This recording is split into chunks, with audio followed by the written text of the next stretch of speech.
Hey everybody, happy Wednesday evening. Hopping on here a day early because tomorrow I have a very busy evening.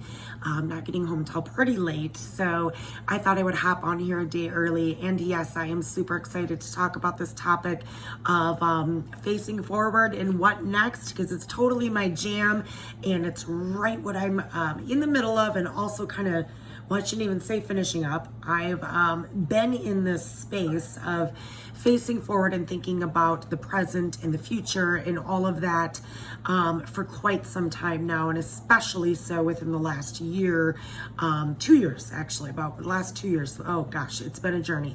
But what I want to talk about tonight that I think would best serve you is thinking about this idea. We talked about letting go of the past, and that is, I gotta say, that is a lifelong journey, right? There's going to be so many things. I'm not saying like, okay, week 1 we let go of the past, let's go on to week 2, now we're facing forward.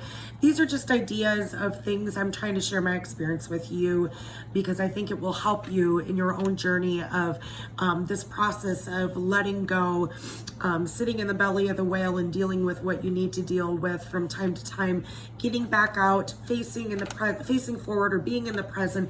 It's kind of this cycle where we find another thing once we're in the present, or once we're facing forward, where we do need to say, oh, I haven't properly dealt with that. So then we do need to go back and rework that, or rework something that we didn't know was an issue in the first place. So, but for the sake of this video, let's talk about present and facing forward, okay? Because in life, you're gonna have this back and forth and present, and it's always like that, right? How fun is it? This is a question I want to ask you. How fun is it to close the door on an old you? And how fun is it to leave the person who you were? Okay, whoever that was, whatever values you had, whatever defined yourself in that past space. How fun is that to let go of? For me, sharing a bit of my story again, like when I said that I left my marriage, that was not fun. It felt that it was something I needed to do. I was not pushed, pulled, or dragged to do it, but I made the decision on my own, and I knew I needed to do it. Did that make it fun? Not at all. It sucked. It was like the suckiest thing I ever had to go through. You might have noticed that the image that I put up when I stated that I was going to do this video this evening instead of Thursday, there's a gal in a wedding dress with her back turned to you, walking through a woods. I stumbled across that image and I thought, yep. And there's a lot of reasons why that why that image spoke to me, particularly about that girl, specifically the dress. There's so many reasons, but she had her back to us, and you saw a path of where she had been, and she was going, okay? So for me, I could really relate to that. So anyway, I do put thought into my images sometimes. So we talked about getting rid of the not yet. So tonight I want to ask you, why not now? What about now? Isn't there this song like, what about now? I don't know. I've got this terrible cold, so I can't sing, but something about what about now, okay? And it's probably some old 80s songs. So when we're thinking about what we want to do now, it's a new year, and that's why I'm thinking about this, right? That's why we have this topic. I can tell you that whatever it is that you feel like you want to do, or the person that you kind of wish you could be, you're not going to be pushed there, pulled, or dragged. This is completely up to you. And you have to have the courage to push yourself there. That's the only way to do it. It's never going to happen if you wait until the right time, if you wait until you just feel like doing it, if you wait until you're like, you know what, now my best friend, my neighbor, my mom, my dad, my siblings, and my my coach, they all approve. Now I can do it. No, don't do that. When we wait, the longer we wait, doing or becoming the person we want to be, pursuing a dream that we want, a goal, the longer we wait, the more we give ourselves an excuse to just take no action and stay stuck and sit and ruminate. And I can tell you, I'm the queen of ruminating. You should watch what I say. I was the queen of ruminating. I could sit and think over something forever. Like I said, took me 4 years to get off a fence, even knowing if I should leave my relationship. Something I now look back, and a dear friend of mine said, I think your only regret's going to be you didn't leave sooner. She was right. She's not in this group, but she was right. Okay. In this day and age, you guys, you can pursue anything you want. All right. Let's take me, for example. What am I doing? I'm doing coaching and motivational speaking. Okay. So I can do this on Facebook. I have a YouTube channel. Okay.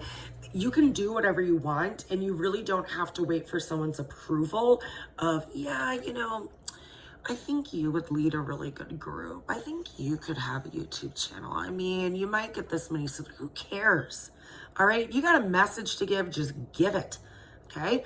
Put it out there. Emphasize your strengths. Work from your strengths. Don't work from like, oh, I'm not good at this. Don't worry about what maybe your weaknesses are. If you work through your strengths, go and share what that is that like we talked about last week. Most people are going to be indifferent to it. 10% are going to be haters. The other 10%, you're going to be speaking to them, and those are your people. And these are the people with what you have to share resonates with them. Okay. And you're really going to help them, whatever that thing may be. And whose opinion are you listening to? Are you listening to your opinion? Are you listening to your dad's opinion? Are you listening to, are you listening to your best friend's opinion? It's great to take other people's, not opinions. How can I put this? It is good to seek counsel when making big decisions, especially if they're going to impact, other people in your life. But I will tell you right now, if you're going to make a decision based on something that's monetary or something that you're like, I don't think I can do this, but I really have a passion for it, just do it. Just do it. Okay. Because, and I'll share something about why later, but, how do we just do this? Well, Mel Robbins has a great way. She has something called the 5-second rule. And the whole point of it is to take whatever's in the limbic part of your brain. I think that like fight or flight mode, if I don't want to do this, if you count 5, 4, 3, 2, 1, that brings it to the front of your brain, the prefrontal cortex, the driving force of your brain, not the emotional reaction part of your brain. And you just do the thing and see what happens. And she says this works. And when I use it, yeah, it actually does. I had to 5, 4, 3, 2, 1 myself for the treadmill today because I'm not feeling well. And I had to 5, 4, 3, 2, 1 myself to even teach today. But the benefits of doing both were huge. And I know that they're in line with my goals and values. What's scary though is we don't know what's going to happen when we just do the thing that we want to do. Right? Or say the thing that we want to say.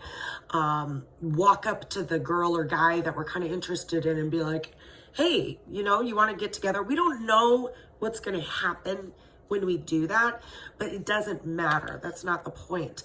The point is to show up as our authentic selves, do the thing that's scary, because the more we do that, there's like a scaffolding. It just gets easier and easier and easier. Are you waiting for someone to validate you or to pick you? Are you waiting around for someone to say, oh, now you've got this many customers in this business, so now you're successful. So now I would go tout yourself as being a business owner. Now I would say something. Otherwise, shh. No, put it out there. Put it out there. All right? Because any of that holding back, all those negative like worries and fears, they do nothing for us, you guys. Absolutely nothing positive for us, but keep us in this cycle of what is this person going to think? What is this person going to think? What is this person going to think? Well, I'll be damned if I am going to lay on my deathbed and say I didn't try something I wanted to because I was worried about what a friend of mine 30 years ago thought about it. Or what my parent thought about it 30 years ago. Oh, or what my spouse thought about it 30 years ago. Okay? No way. No way. Don't live like that. Here's how it works. no matter what it is, once we start, we have this chain reaction. And actually, I drew something. It's funny because before I come on here, I always sit and kind of journal a little bit. So when we start something, I don't even know if you guys are gonna be able to see this, but I'm gonna try. I'm gonna invest in a whiteboard, I think. But when we start something, we just begin. We take a chance. We put it out there. We try that thing we're scared to do, or maybe we're not even scared. We're just like, I'm not sure if it's the right time. Okay, like you may not be scared to do it, but you have something saying, I don't know if it's the right time. That's fear. That's all that is. But once we begin, there's this little cycle of, okay, we begin, we tried it, and maybe we go up a little bit. Ooh, that was good. I got a little bit of success from that. I'll try again. Oh, that was good. And then we catapult down. I tried to kind of, when I was taking some notes, this is just for me, but I don't know if you guys seen this, and I know it's backwards. Sorry, I'm not techie enough to know how to turn this around, but you can see I have like a begin point. Try another thing. Try another thing. And you see how this graph that I made up is like, oh my God, I'm getting excited. I'm going to try another thing. And then it totally fails. Oh, I keep going, I keep going, I keep going. But you know what actually eventually happens? The more you keep trying, this is just going to keep going up and up, because with each one of these things, each time we try another thing based on our strengths and based in on our values, and on our dreams, you know what happens? It gets easier to do it the next time. It just gets easier. No matter if we failed when we did it, like let's say we're like, I really want to try this business and the business just sucks and fails. That doesn't mean that you're a bad business owner. That just means that didn't work. That strategy or that whatever it is, that business, that strategy, that whatever it is, it didn't work. Okay. What is the result of this type of thing? You know what the result is? It's resilience. You know what resilience is going to give you? It's going to give you knowledge. It's going to give you the drive to start another thing. And you're likely going to be a big success with personal growth, which is exactly what you need to let go of that past crap and keep on going forward. Okay? Once I did this, you guys, once I figured this out, you know what happened to my limiting beliefs that were planted in my head from the shittiest marriage? You know what happened? They started to fade away. Are they all gone? No, I'm human. And also, I had a really, really toxic marriage. I hear that voice of you're not good enough, you can't do anything, you're not even worth the time to think about. I hear that voice less and less frequently, and it's getting quieter and quieter. Because the more chances I take, and I don't want to say risks, but the more action I take, action is my word, by the way, for 2020. The more action I take that is in line with my values, that is servicing other people, that is true for me and aligns with who exactly I want to be, the more success I am seeing exponentially in my life, with my relationships, with my businesses, with my happiness, with how good of with my parenting, with my friendships. It's amazing. So the point of this video is, remember, you can completely keep working through past. We all are. I am too. But you can also take action in the present so that you can build a future. And maybe that's even redefining who you are. Like in my case, it's a complete redefinition of who I was, an entirely different life, right? It's uncomfortable. But then once you figure out how to take those small, deliberate actions daily, I think you'll be incredibly surprised over time what that does and how positive of a result you have in your life. I hope that is helpful. I went over a little bit long, but I hope that is helpful this evening, and I hope you have a great rest of your evening. All right, take care, guys.